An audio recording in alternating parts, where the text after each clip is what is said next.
Agora veremos de perto quem eram nossos ancestrais. Uma simples circunstância química levou a um dos grandes momentos na história do nosso planeta. Havia muitos tipos de moléculas na sopa primordial. Alguns foram atraídos pela água por um lado e repelidos por ela por outro. Isso os uniu em uma minúscula concha esférica anexa, como uma bolha de sabão que protegia o interior. Dentro da bolha, os ancestrais do DNA encontraram um lar e surgiu a primeira célula. As plantas minúsculas levaram centenas de milhões de anos para evoluir liberando oxigênio.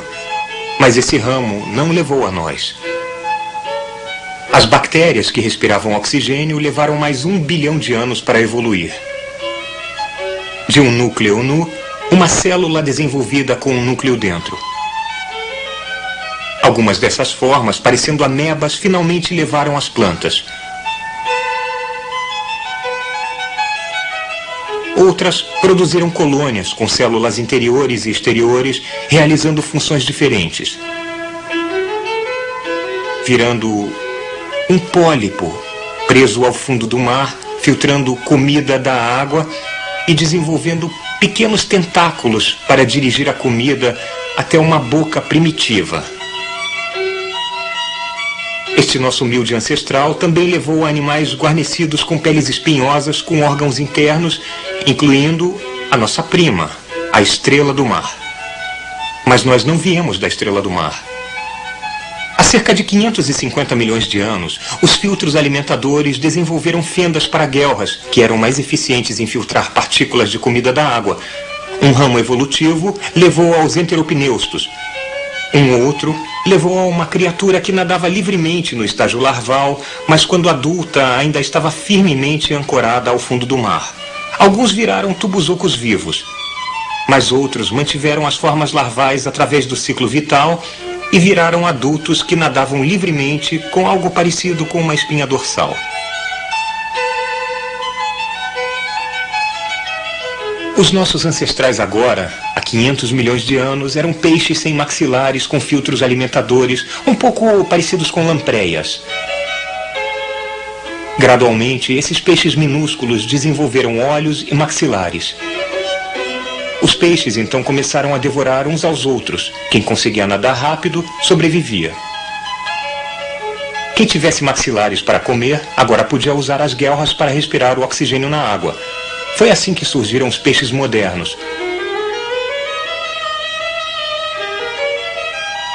Durante o verão, alguns pântanos e lagos secaram.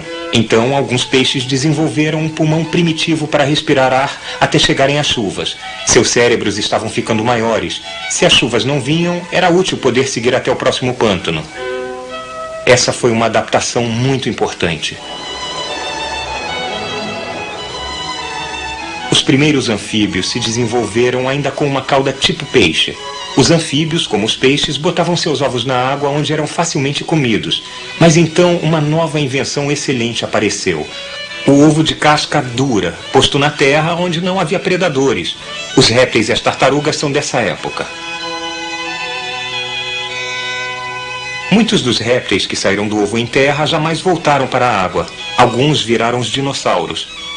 Uma linhagem de dinossauros desenvolveu penas, úteis para voos curtos. Hoje, os únicos descendentes vivos dos dinossauros são as aves.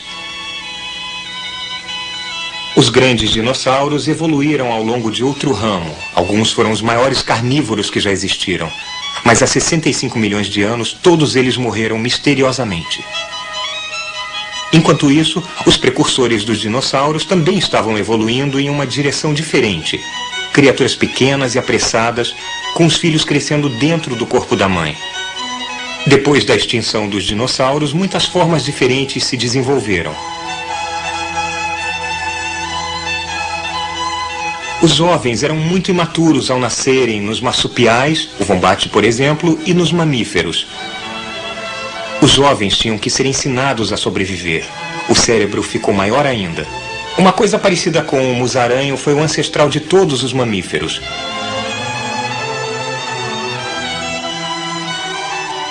Uma linhagem foi para as árvores, desenvolvendo a destreza, visão estéril, cérebros maiores e uma curiosidade sobre o seu ambiente. Alguns viraram babuínos. Mas não é essa a linhagem até nós. Os macacos e os humanos têm um ancestral comum recente. Osso por osso, músculo por músculo, molécula por molécula, quase não há diferenças importantes entre os macacos e os humanos. Ao contrário do chimpanzé, os nossos ancestrais andavam eretos, liberando as mãos para empurrar, segurar e experimentar. Ficamos mais inteligentes, começamos a falar.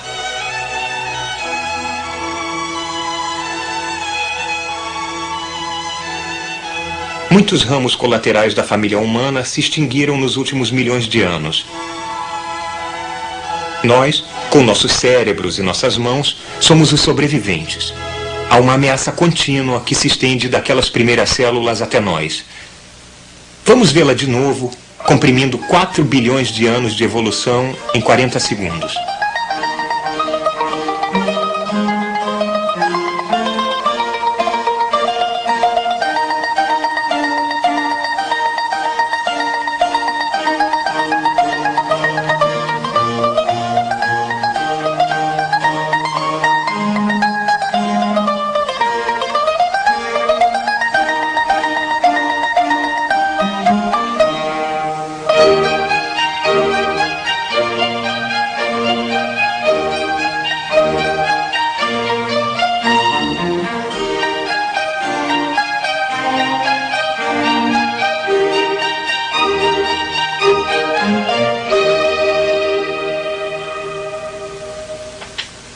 Estas são algumas das coisas que as moléculas fazem depois de 4 bilhões de anos de evolução.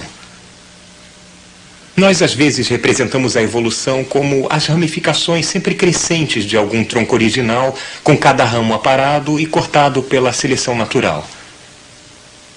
Cada planta e animal vivos hoje tem uma história tão antiga e ilustre quanto a nossa.